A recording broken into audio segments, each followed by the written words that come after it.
everyone, this is Joyce from Quilt Beginnings again, and Kathy's behind the camera. We are finishing up for our AccuQuilt Club. Go outside the box.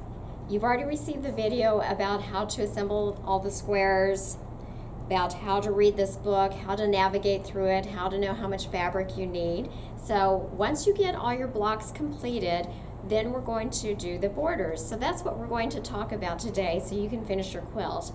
And I will have to say that so many of you have finished them. We got another one in yesterday from Diane, and it was beautiful. So I will be attaching pictures with this email. One of the things I noticed, I told you about this particular quilt that I did, and it's the 6-inch cube making the 9-inch block. And I told you that I repeated, the block that I repeated wasn't one of the ones that they had in the book, but it was the treasure chest, which is this block right here. And so, you know, we talked about color placement and what a difference that makes in the construction of your block. So that's all I did. I changed the color placement in the block. So if you didn't notice, this is the treasure chest block, and it's right here. And if you look, where did I hide it? This is the exact same block right here. The same pieces, but I just changed the colors. So this one has more of a pronounced star to it, and I kind of like that. So play with your blocks, and then you can get a totally different look. Some people actually had other patterns, and they just cut them out with their AccuQuilt cutter and threw in a totally different block. So feel free to have fun with that. So the first thing we're going to do is in your book, in the beginning, remember we talked about the fabric requirements. So if you go to the beginning of your book, for instance, here is the 8-inch cube sampler with a Tutti Frutti border. So the 6, 8, and 9-inch cubes all are featured in the book using the Tutti Frutti border. And your fabric requirements on the adjoining page are to include your border as well. So that's where you'll find your fabric requirements as well as which dies that you're going to use. So if you look down here, it will say die 55009, and you're like, what is that? So if you ever come across a pattern that way for AccuQuilt, if you just go into their site, you can just put in that number 55009 and up will pop which die that you need. But for your information, for instance, this one is your 6-inch cube die number 3 and the 6-inch cube die number 1. So even though this is the 8-inch cube using the body of your quilt, you're going to use the 6-inch, or you can use whatever you want. You can make it however you want it to look. It's your borders, okay? So we're going to talk about this one. It's a very simple one. The instructions for this border, I'll tell you what page it is. It's on page 76. 76 and following. These are the instructions for your border, and it's very simple. The whole border is made out of half square triangles and a couple of the squares. So this is out of the 9-inch cube, the 8-inch cube, but here is their number 1 square, and here is their number 3 squares. So the half square triangles and the squares, which is quite a bit larger than what I used for the 6-inch. So over here, can you see me over here with my magic wand? This was a gift from Pam, everybody, so I can point because I can't always reach, so she gave me this little pointer. All right, is this in the way? You're good. It's good? All right, so the way these go together, aren't they cute? So here is one of the block ends, and you're just gonna make a bunch of these blocks, half square triangles, the whole thing. They'll go together like this, and you can smart stack them. If you remember what that is, it's putting your fabric right sides together when you cut out your half square triangles. So if you put it smart stack them, they'll come together like this. I don't know if you can see because let me flip it so you can see the color. So you're going to sew again from point to point, and that'll give you your perfect half square triangles, and you'll still maintain your point. You'll get perfect points every time, so you don't need to be afraid of this border. It's beautiful, and you can do it. So there's 1, 2, 3, and there'll be a 4th half square triangle here. That's what makes these. And all you have to do is make sure you can play with your color placement, make it scrappy, however you want to do it. You're going to join them together like this, so you'll have a whole row of these. And then the same thing coming on the other direction this way. And then in your corners are just 3 squares. So 1, 2, 3 squares, and then 1 half square triangle. And that's all there is to it to make your borders. That's your Tutti Frutti borders for 6, 8, and 9-inch blocks. Our next border is for those of you who did the 10-inch cube.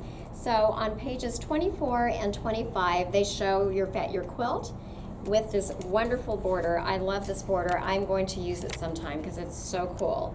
And your fabric requirements, again, are right here. Then on pages 80, I believe it's 84 and 85, is that right? Yes, pages 84 and 5, it talks about the construction of these blocks, and so simple. This is such a great border, I think, because it can actually fit any of the quilts, and I'll show you why.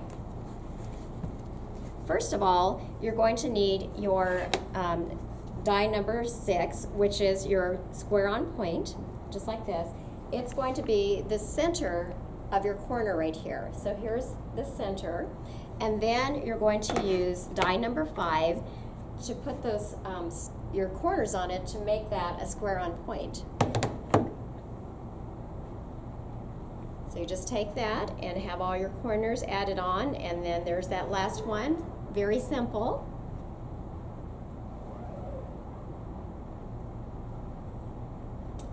Next, we're going to construct flying geese. So the flying geese, you can see, go around the square on point, and they also construct the little arrows going out. They kind of go out from the corner there. Let me show you the picture again so you get the idea. So just in that corner, it just kind of adds a little decoration there, here, and then at the bottom also. So the nice thing is, once you construct these chevrons, then you can make this strip as long as you need to complete your border, which is nice. So if this were my border, and they're 3 inches is what they're calling for in this, you can make that 3-inch border as long or as short as you need to accommodate your quilt. Isn't that a great idea? So you have your half square triangles, which we used to all hate, right? We don't hate anymore. We love these flying geese, half square triangles, all these things, because they cut off the points with our AccuQuilt cutter. So we used to have to do, I need to put this thing down. We used to have to make a rectangle, right? Then we'd take 2 squares, we draw a diagonal line through them, we'd slap them on the sides of those rectangles, we'd sew just inside of that drawn line, and with a very scant seam allowance, and then we're going to flip it back, we're going to give it a press, we're going to cut everything out behind it. That's the way we used to do, and we used to get wonky geese when we pressed them. They would not be straight. We'd lose our points, and we don't have that anymore. You don't even need to try, it just happens, because you're going to cut out that middle piece like this, which is this quarter square triangle, just like that. So that is your flying geese. I don't know if you can see it against here, but then you're going to cut the little wings on that goose, and he has the number 5 half square triangles.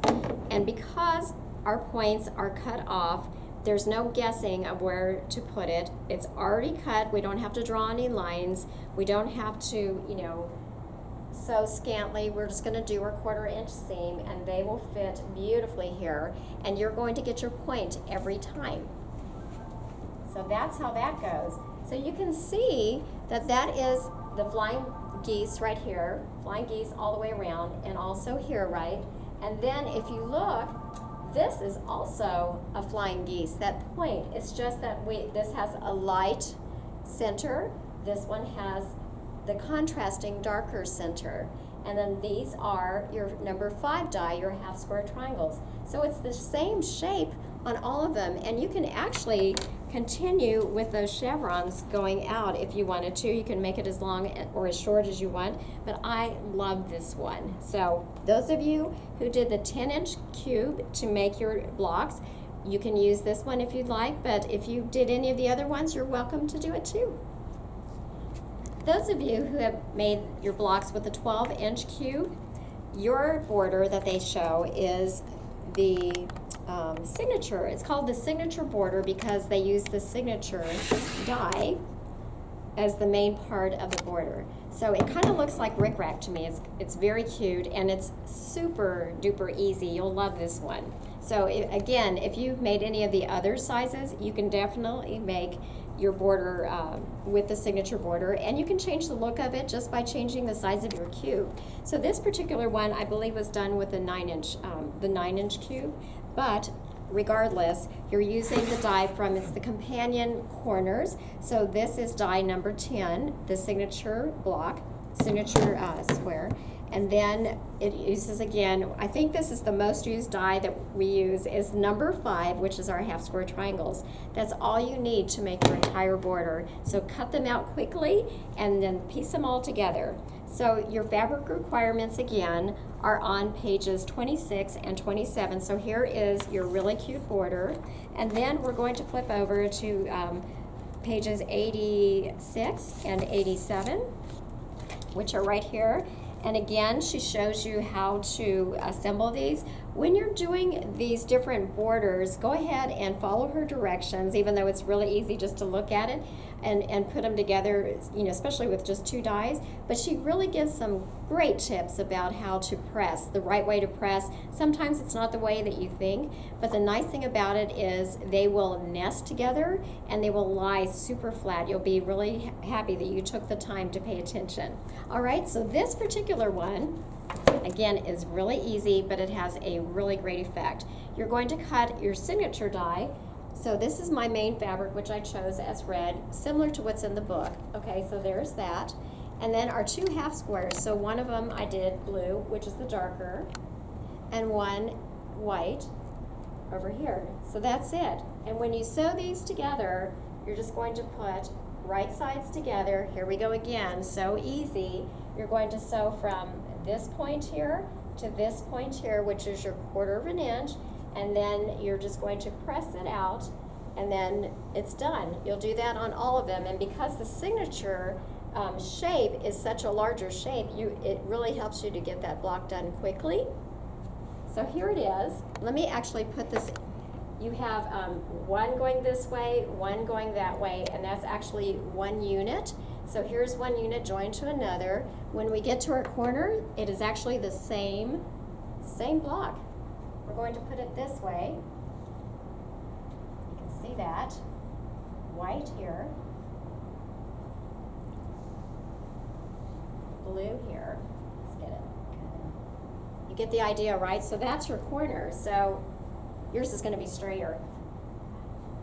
So if I had it going around the corner like this, that's just how it goes. Isn't that? Oh, I need to go the other way.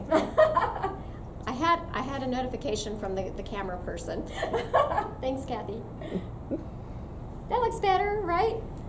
Isn't that a great border? I think it's a very nice look. So you can do these on any quilt. These are so many good patterns in this book, right? This is the signature border. All right, everyone, this is our final border. This isn't one that's featured on in the beginning of the book with the 6, 8, 9, 10, and 12. We've already covered all of those, but I fell in love with the one on page 90 in your book. And this is the ribbon border, and I just think it's striking, and it's so easy. All of these have been easy, haven't they?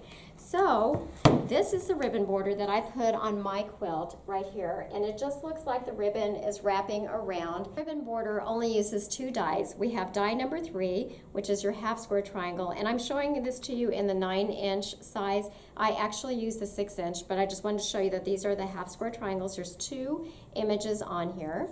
And then the other piece is going to be your 1/4 square triangle.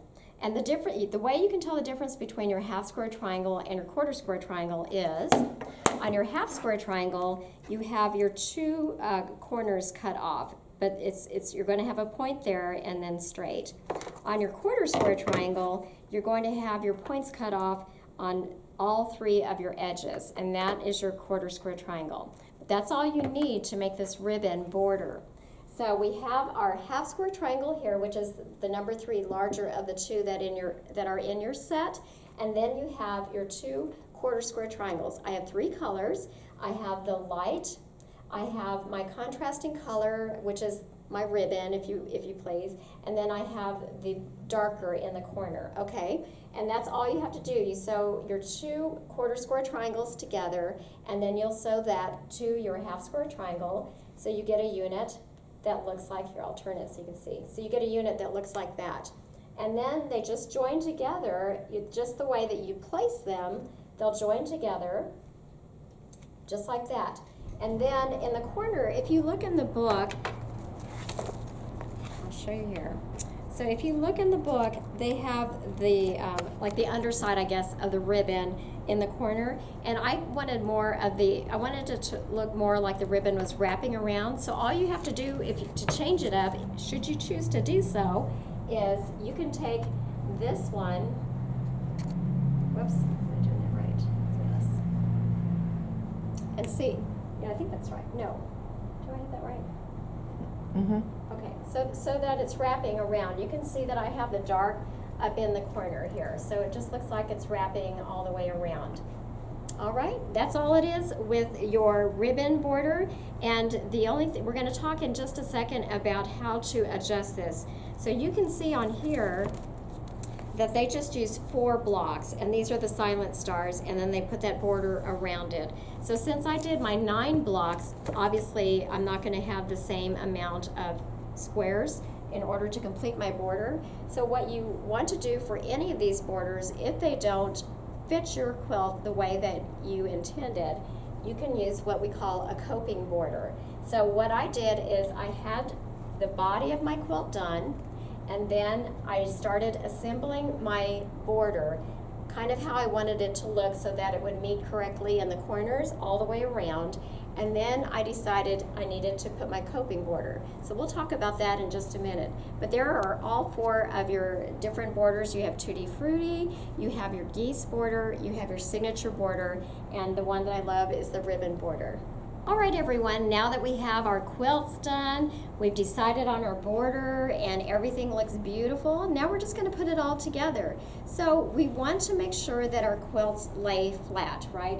So normally when you put a border on, you want to measure through the center and the sides of your quilt, and then you're going to take the average, and then that's going to be your border, where you're going to cut your border at. But because you're using AccuQuilt, usually there's not much of a problem. All these quilts I've been seeing have been laying beautifully flat. So we're going to talk about, for instance, what I did with mine. Mine happens to be a square quilt, so it's 3 by 3, and most of yours may be that way also because we all kind of did the same formula, so 3 by 3. So mine in here with my sashing, and that's in the book also. You can choose to put them next to each other, or you can put little sashing in. That's in your instructions in your book.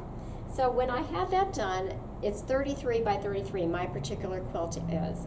And then again, I was telling you how I was putting my border together, and I just put it up on my design wall like this, and I have the border where I liked the way it looked. Okay, so I just kind of put that around. So the way that you calculate a coping border is you're going to take the measurement without our corners. We're just going to take our measurement of our border that we've created, okay? In my case, it's 42.5 inches, all right?